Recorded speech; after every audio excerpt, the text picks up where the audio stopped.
first thing to know, I have no experience shooting time-lapse videos. So there's that. Like, I messed up a few settings. It wasn't perfect. I didn't actually know how to do that in Premiere, so I taught myself something. A little bit of research. It took me about an hour to figure out. There wasn't any kind of a tutorial video on exactly what I wanted to do, so I had to watch a couple of different YouTube tutorial videos and put things together in my mind to sort of figure out the perfect way to make it. And I thought, well, damn, I should just make a video about this because there's not one on YouTube already. So I learned how to do it yesterday, and I'm going to show you how to do it today.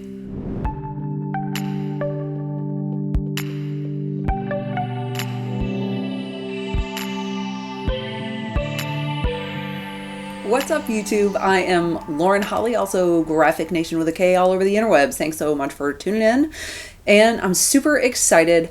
I just got the S5 and I haven't had a whole lot of opportunity to get out and shoot some amazing stuff, but I did go out to make a time lapse. Thought I was going to get this really cool time lapse of the moon setting behind the city. Because that happened, but I don't have a lot of experience shooting time lapse. I don't know, like setting my camera on a tripod and not moving it for a long time. I'm not really into that, but I did want to shoot a time lapse with the S5. It just sounded fun to me. Anyway, so the moon.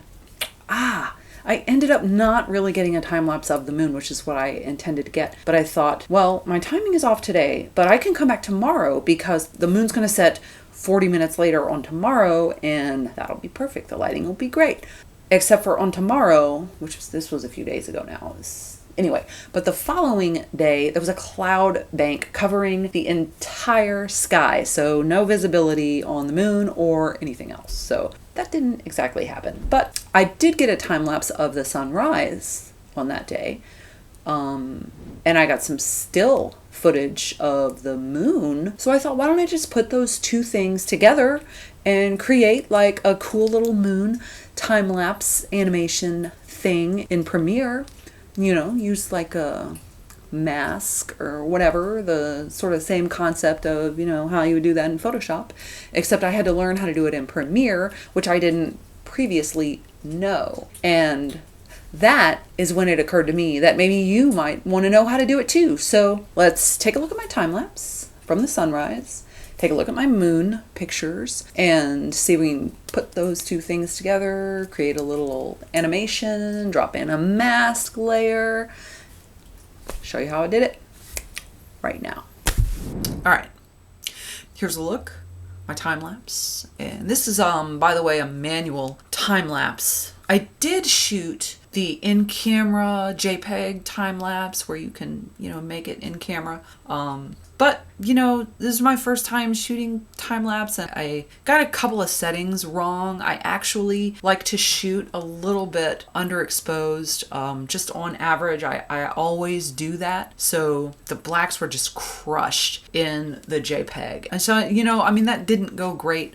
But I did shoot raw, so I ended up using my raw images and creating a manual time lapse, so I was able to do all of that highlight and shadow recovery in Lightroom and export all of those JPEGs and create a time lapse that way, which came out pretty good. I think it came out better. Now I know the S5 has incredible dynamic range and incredible low light capabilities. So had I not shot my exposure too dark, pretty confident that my straight out of camera time lapse would have been better. But anyway, this is what I did. Okay.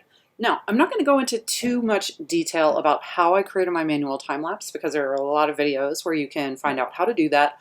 I'm just sort of going to do it a little bit quickly just to save time and get to the meat of adding the moon. Basically, I have back here all of my images.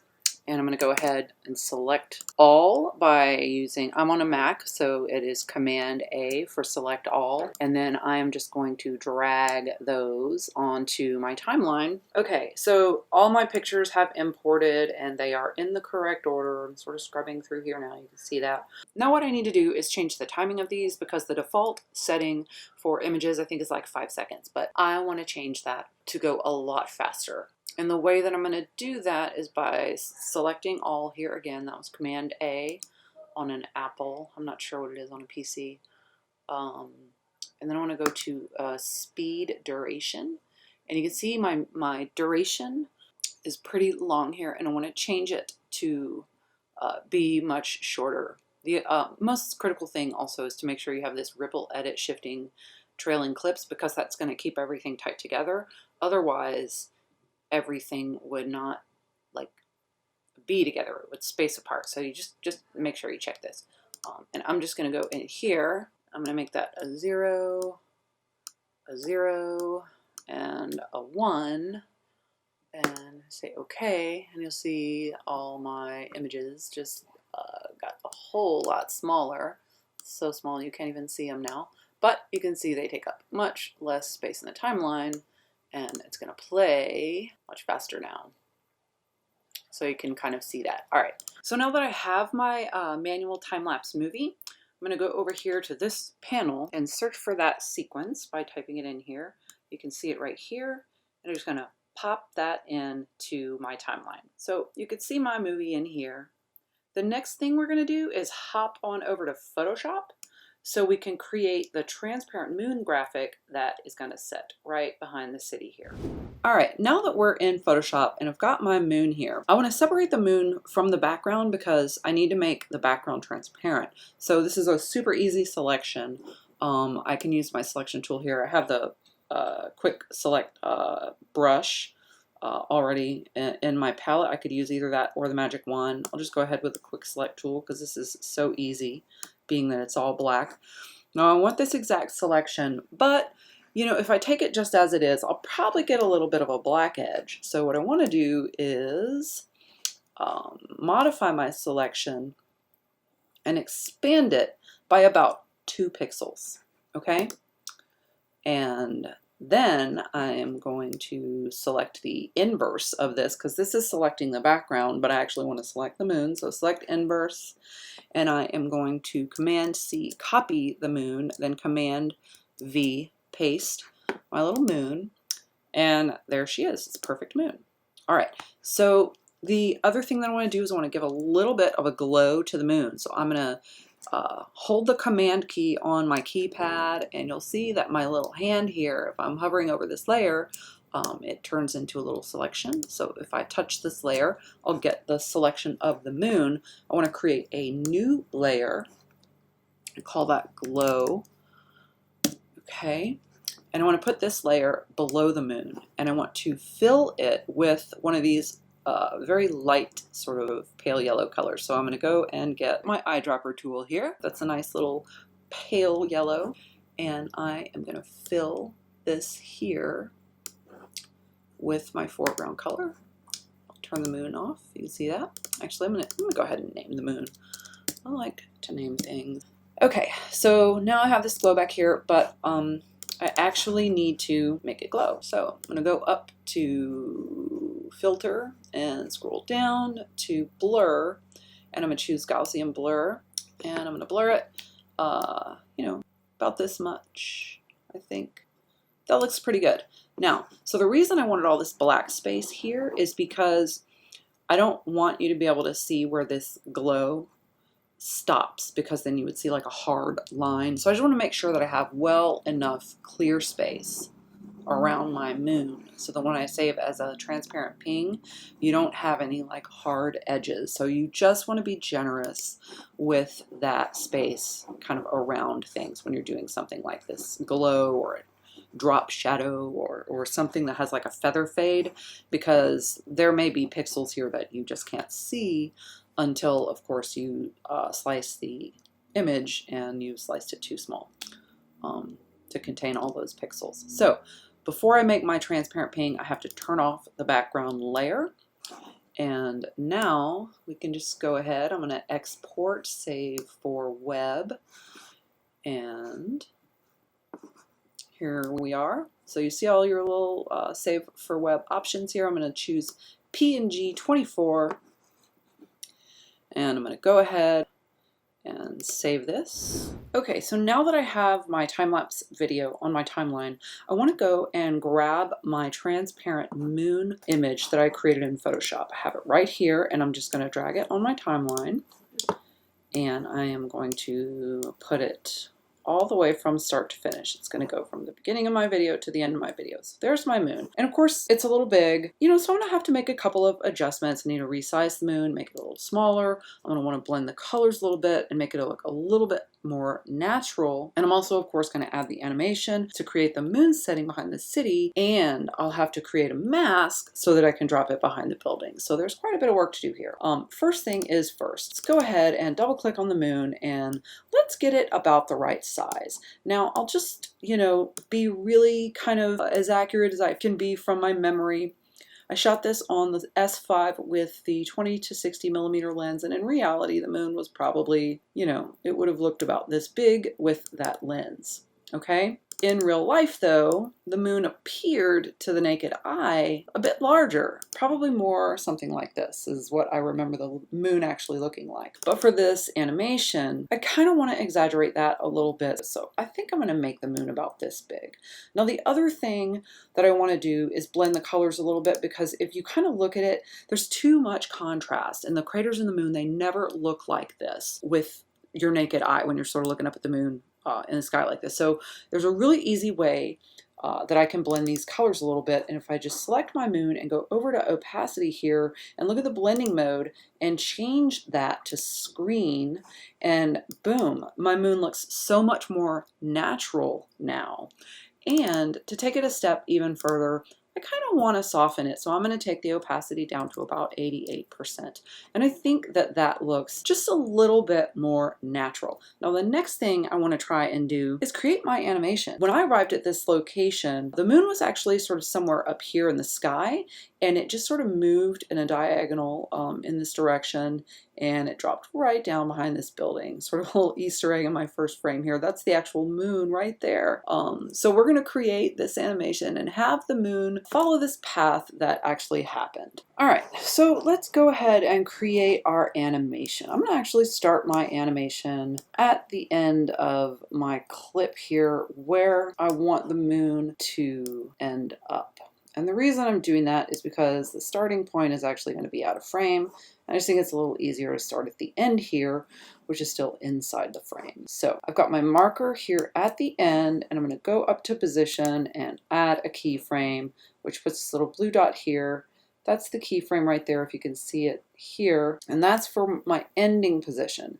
So now if I go all the way back to the beginning and I move my moon again over here to, let's say, like out of frame, then I'm going to put another keyframe there, right? Okay. All right, so now I have my moon moving along this path, but I don't want my moon to go in a straight line. I kind of want it to be curved a little bit. All right, so I'm going to go somewhere along the middle of my path here. And I want to create a curve. This is called a Bezier curve. You can see these little notches here. And I just want to get it to where the moon goes in more of a curved path and not such a linear path. I think that's probably going to be good enough. Yeah, it's going to skip right over intersecting with those other buildings, which would cause me to have another problem with my mask. Okay, this looks perfect.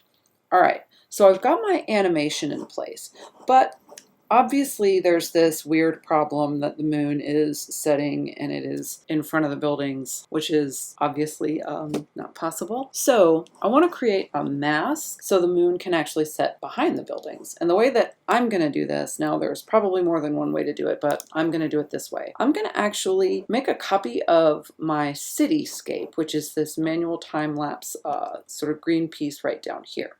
Now I am going to hold the Option key and drag this above the moon layer. So now you can see the moon kind of disappeared. Let me go ahead and lock this layer again. So the moon hasn't really disappeared. I just put the city in a layer on top of the moon. So if I kind of hide that and show it you could see the moon is back there.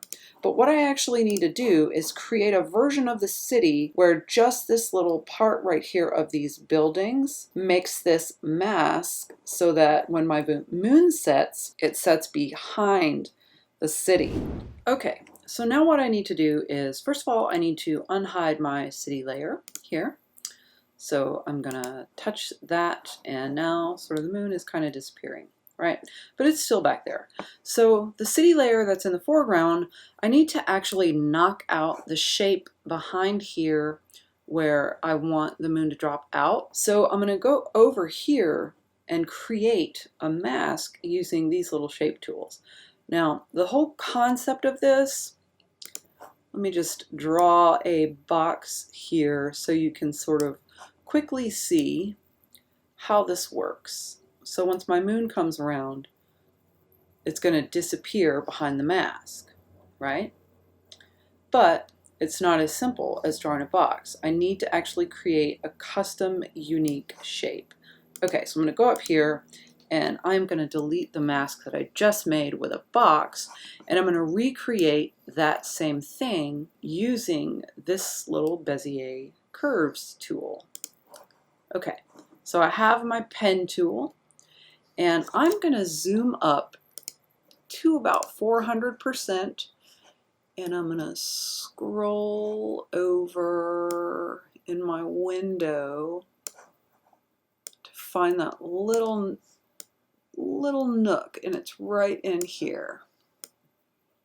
Okay, the moon's going to go right behind here. So I need to use this little pen tool to draw all these points so that I can knock the moon out. Now I'm going to have to come back and clean up a couple of these little spots, but it won't take just a minute. Okay. Right there. Let's close that shape. Now, a couple of little things. This dotted line is a feather. You can see here this mask has a feather, and I'm going to change the feather from 10 to 1. Don't really need much of a feather, if anything at all. The other thing is, the pen tool doesn't let you get too close to any other point along the path, so I'm going to have to go and just add these little closer points after the fact.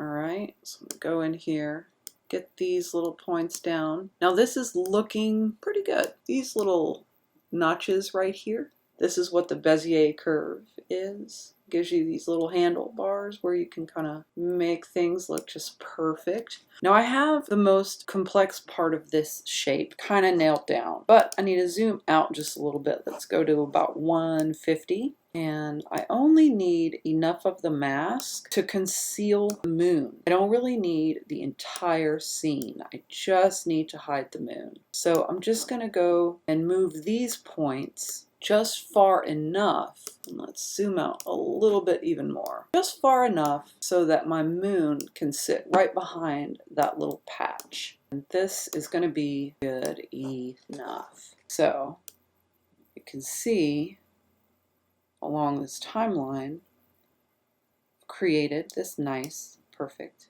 mask. And let's go to Fit to Screen. And now you can see that my moon will just drop right behind there.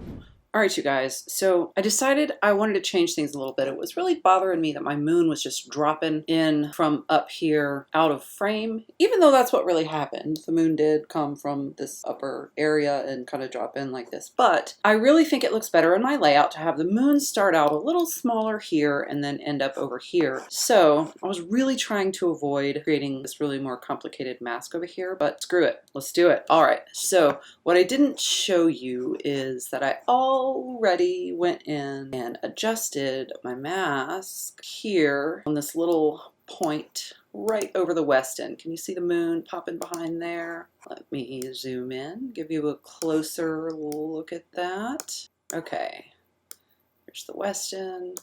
So I went ahead and created a second mask, and it's just this tiny little sliver for the west end. But now what I want to do is create a third mask here so we can also get this building. Now this is kind of complex, and I don't know how this is going to go, so let's just give it a try. The first thing I think in creating this mask, since it is going to be a little complicated, I think I'm going to just try and do the basic building topper, and then I'm going to come back with a couple of little circles for these little balls right here. So let's go up here and just try and loosely get the shape of this, okay?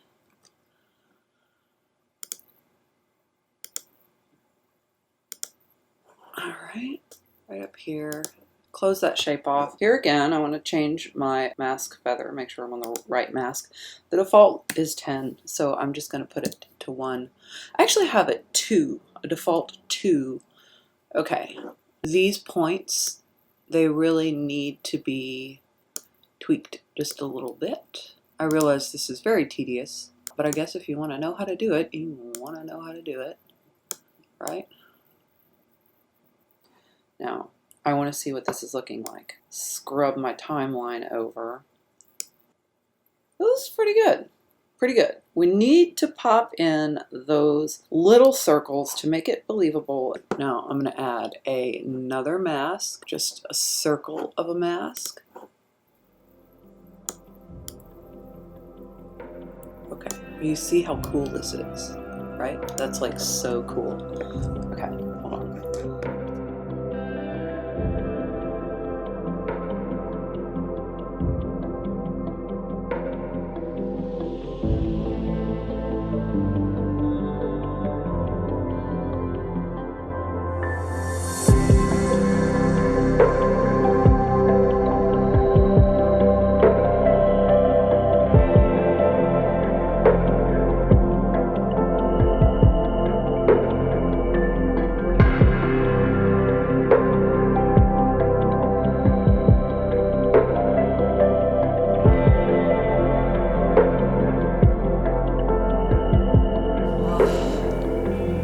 That is good stuff. Did you hear that? This dog. I think this video might be over because my dog's getting really restless and she's scratching on the door. I don't know if you can hear that. The microphone is over here somewhere. She's way over there. But when Miso Puggy says it's time for dinner, there's pretty much no more work is getting done. All right, I'm gonna go feed my pug. Catch you guys later. Thumbs up if you like the video, subscribe, hit notifications, and I'll see you next time.